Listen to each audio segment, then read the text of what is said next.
Από το δικαστικό μέγαρο.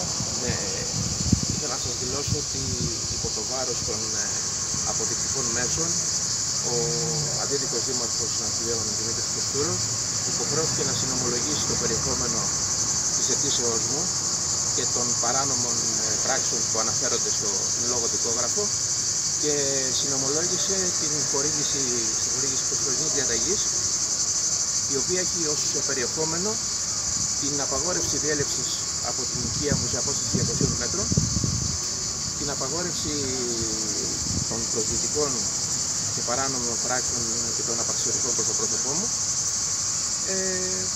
Αυτά σε γενικές γραμμές.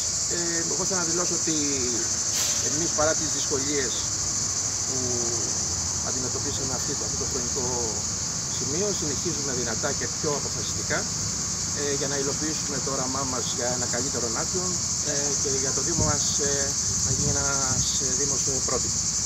Καταθέσατε στο δικαστήριο κάποιο βιντεοληπτικό υλικό. Τι ακριβώς δεν χρειάστηκε. Τα αποδεικτικά μέσα ήταν τέτοια τα οποία ούτε καν φτάσαμε να τα καταθέσουμε. Έχει καταλάβει δηλαδή η άλλη πλευρά ότι είναι συντριπτικά.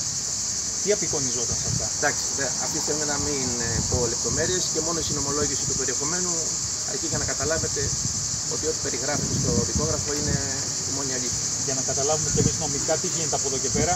Θα συνεχιστεί το δικαστήριο, θα γίνει μετά από ένα μήνα, δεν ξέρω ακριβώς πότε θα προσδιοριστεί, και μέχρι αυτό το χρονικό σημείο και την έκδοση αποφάσεως πρέπει να τηρηθεί η προσωρινή διαταγή. Ευχαριστώ.